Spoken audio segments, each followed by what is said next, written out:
दोस्तों, कल पार्लियामेंट में एक अनहोनी या अनोखी चीज़ देखने को मिली। जब पार्लियामेंट में देश के गृह मंत्री अमित शाह जी खड़े हुए बात रखने के लिए, तो अपने बातों में सबसे पहले उन्होंने असदुद्दीन ओवैसी साहब को जवाब दिए। असदुद्दीन ओवैसी साहब की 2-3 बातों पर उन्होंने बात की, जो बातें काफ़ी सोचने और समझने वाली बात थी। पहली बात उन्होंने कहा कि असदुद्दीन ओवैसी साहब, आपको अपना एक अलग फ्रंट बनाना चाहिए, आपको एक अलग राजनीति तैयार करनी चाहिए, आपके अलग सिपाही तैयार करने चाहिए। ये बातें कहीं। और दूसरी बातें जब उन्होंने ये बताया, गृह मंत्री अमित शाह जी, उन्होंने कहा कि आपकी जो सवालात होते हैं वो एक अलग प्रकार के ही होते हैं, एक अलग चीज़ होती है आपके सवाल में जो कि समझ से परे हैं। सदन में हंसी मजाक भी हुए और असदुद्दीन ओवैसी की तारीफ भी की गई और कहा यह गया कि आप किस सरकार को बचाने की बात कर रहे हैं। आप अरविंद केजरीवाल को समर्थन देने की बात कर रहे हैं, आप आम आदमी पार्टी को समर्थन दे रहे हैं। तो असदुद्दीन ओवैसी ने कहा, मैं आम आदमी पार्टी को समर्थन नहीं दे रहा हूं, मैं अरविंद केजरीवाल का समर्थन नहीं कर रहा हूं, बल्कि जो संविधानिक दायरा है, जो देश के संविधान है, उस आइन में जो चीज़ें लिखी हुई है देश के दिल्ली की जनता के लिए, दिल्ली के अवाम के लिए, उनके हुकूक की लड़ाई के लिए मैं सदन में खड़े होकर के इस ऑर्डिनेंस का, इस बिल का विरोध कर रहा हूँ। ना कि मैं अरविंद केजरीवाल का समर्थन कर रहा हूँ, ना कि आम आदमी पार्टी का मैं समर्थन कर रहा हूं। दोस्तों, बता दें कि जो असदुद्दीन ओवैसी और अमित शाह के बीच में जो नोकझोंक हुई है, उसमें अमित शाह ने तीसरे फ्रंट की भी बात कही है कि आप तीसरा फ्रंट बना लीजिए और अपनी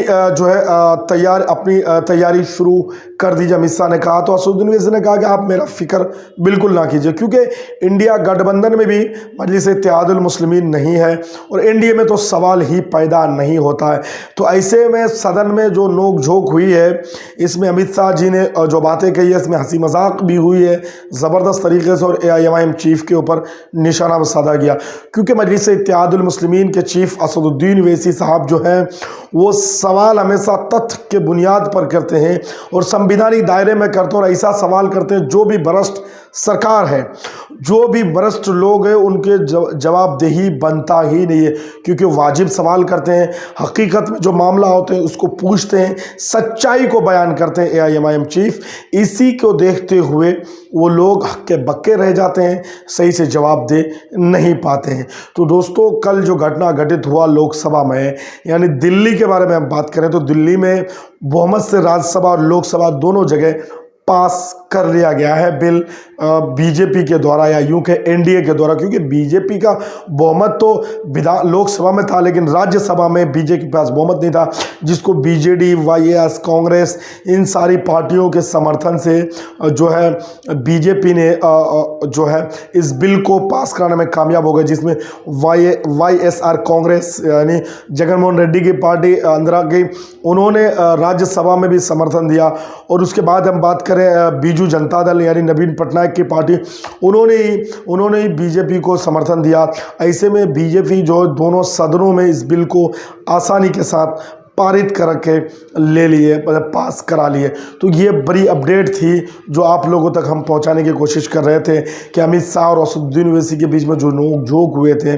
जो आपसी रंजिश, मतलब सदन के अंदर हंसी मजाक के साथ तीसरे फ्रंट की बात, गठबंधन की बात, एक दूसरे के साथ आने की बात, मिल के चुनाव लड़ने की बातें थी, ये सारी चीज़ें हुई। अगर आप दोस्तों मेरे वीडियो को फेसबुक में देख रहे हैं तो पेज को फॉलो कीजिए, वीडियो को शेयर कीजिए, लाइक कीजिए, कमेंट करके हमें इस बारे में अपनी राय ज़रूर बताइए। अगर यूट्यूब में मेरे वीडियो को देखना तो चैनल को सब्सक्राइब कीजिए, बेल आइकन को ऑन प्रेस कीजिए और वीडियो को लाइक कीजिए, शेयर कीजिए और कमेंट करके आप बताइए कि आपको इस जानकारी से कितना संतुष्ट